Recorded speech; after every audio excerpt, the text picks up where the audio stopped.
Сайн байцгаана уу? Энд байна. Та бүхэндээ өнөөдрийн амгалан айлтгая. За тэгэхээр өнөөдөр сургаал төгс 15-13 уншия. Зүрх хөвгөлтэй бол царай тунгалаг, зүрх шаналхад сүнс зовиртой гэж байна. Тэгэхээр бидний зүрх шаналхад сүнс зовиртой байдаг. Тэгэхээр бид эзэн бурхан бас сүнс. Бид сүнсэн дотроо хөвгөлтэй сайхан байхын тулд зүрхний шаналгааг цэвэрлэхгүй бол зүрх шаналхад зүрх сүнс зовиртой болдог гэсэн үг. Тийм учраас та бүхэн зүрхний шаналлаа цэвэрлэхэд маш чухал байна. Тэгээд сүнс яг энэ шаналлаа цэвэрлэх явцад бол та ер нь энгийн баг зүйлийг бол та ганцаараа хийх бол боломжтой. Үнэхээр хүнд кейсүүд дээр бол онцгой тохиолдлуудаар ер нь бол мэржлийн хүмүүстэй хийх нь бол зохистой. Тэгээд залбирахаас яг эхлэхдээ болохоор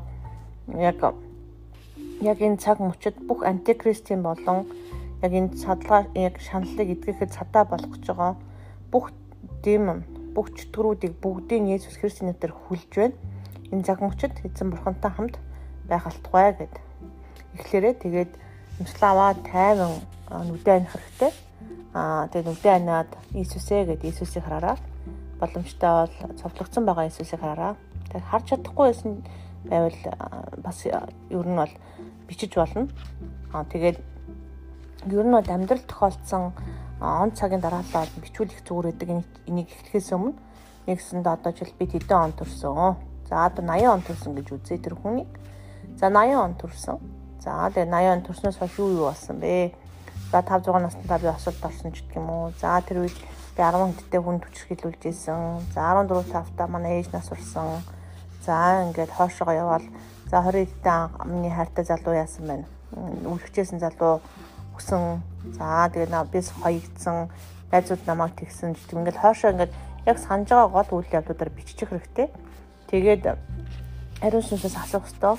Эзэмнээ Есүсээ гэд яг энэ цаг мөчид Есүстэй хамт хийдэг байгаа. Тэгээд Есүсээ гэд цовдлогдсон байгаа Есүсийг харсан дараа яг бол хатан бошин дээр очороо. Тэгээд хатан бошин дээр очих үед Есүс байхгүй байгаа. Тэгээд тэнгэрлэгч Есүс амьсан гэж хэлдэг. Гадаа гарах үед Есүс босч идэг. Тэгээд Есүстэй хамт өргөгдөөд үнэхээр эзний өмнө очдог байгаа. Эзний өмнө очих үед та Бурхны хажууд очиод үнэхээр би зүрхнийхээ шаналлыг эдгэх гэсэн юм аа.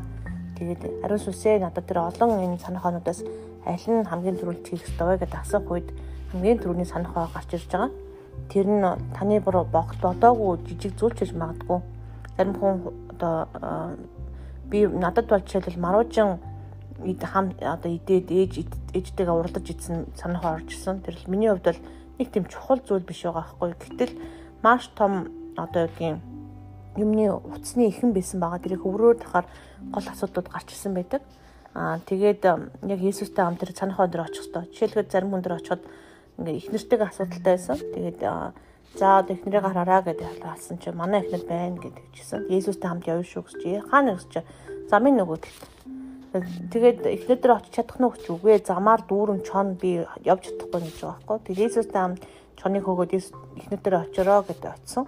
Очсон чи ихнэр нь хаана гэсэн чи ихнэр нөгөө жишээ хараад ерөөсө харагдахгүй гэж байгаа. Бас нэг ихнэрийн нөхрийн асуудалтай хүн дээр бас ерөөсө ихнэрийн нөхрийнх нь нүгэр байхгүй эмэгтэй ихнэртэй залбирч байсан. Нөхөр нь байна уу гэж байхгүй харахгүй байна. За ингээд гэрэл гараараа гэж хэлээрээ гэд гэрэл гаргасан чинь ямар тохиолдол байж байгаа гэхээр тэр нүгэр нь алт байхгүй болсон байж байгаа. За ингээд би бас зарим деталуудыг хардаг. Хурмын бүгж байна уу гэдэг юм уу янз бүрийн зүйлийг хардаг байгаа. Тэгээд та яаж ин гэсэн тэгэхээр би тэр ингээд хэрэлдээд уралдаж байна. Чи моо за маань нөхөр хүнтэй явуулдаа би тэр орж ирсэн үед нь би уурлаа тав хэвчээсэн тэрийг санаж ин гэдэг юм уу. Гэх мэтчлийн мандыг санах хоонор гарч ирдэг байгаа. Тэгээд тэр үед Есүсээ гэдэг тэр ууруудаа яг бүгдийг бурханд өргөх ёстой. Хийсэн үйлдэлүүд мэдээж буруу, аль нь буруу. Тэгээд яг тэр үед бүх нөхцөл байдал Есүс тэгвэл эзэмний яг энэ шарахыг цэвэрлж өгөөч ээ. Би үнэхээр бас нөхрийг ч юм уу эсвэл өөрийгөө уучлж байна гэд хэлээ тайвшруулаад Есүстэй хамт явах хэрэгтэй. Хэрв та санах хооргоо орж чадахгүй ч юм уу, санахгүй ч юм уу, сонирн болоод байх юм бол имсгалаагаа дахиад эхлэх хэрэгтэй байгаа. Тайвшруулаад хэрв онцгүй байх юм бол бариуцлагаа дүргээд хурдан гарах хэрэгтэй. Тэгээ тайвшрах хэрэгтэй. Хэрв аятайхан болж ивэл ингээд хийгээд дуусгах хэрэгтэй. Тэгээ тэр хүнийг уучлаад, цэвэрлээд, тэрвэрх бол тэрврээд, тайвшрах бол тайвшраад тэгээ явах хэрэгтэй.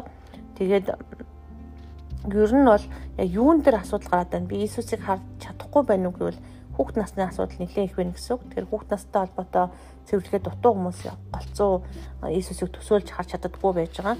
Тэгээд энэ дээр яг энэ цаг мөчийг янз бүрийн демоник одоо атак буюу дайралтанд өртөхгүй тулд эднийг бүгдийг хүлжээж хийгэрэй гэж үнхээр хүсэж байна. Тэгээд эзэмнээ та тэр үнхээр идэвхжүүлэлт дээр та хамт байгаараа зүрхний шаналлыг идэвхжүүлэлт нь таашрахыг гэдэг үлээ эзэм нь. Та түн дээр чархан дээр төсөх тоос өгөрөө Есүс христнэр дээр тэгээд хамгийн сүүлд нь эзэн талархаад барилсан амар хамтлагаар дүүргэж өгөөч гэж туусгаараа. Тэгээд тайван байх ёстой шүү, боломжтой болгоос ганцаараа өргөн суувал сайн заримдаа уйлах ч юм уу би татах тохиолдол бас гардаг байгаа шүү. Тэгээд энэ бүхнээс айж болохгүй, харин хамгийн сүүлд нь ямар ч гэсэн тайвшаа дуусах ёстой гэдгийг сайн анхаараа. Баярлалаа. Эзэн бурхан тантай хамт байг.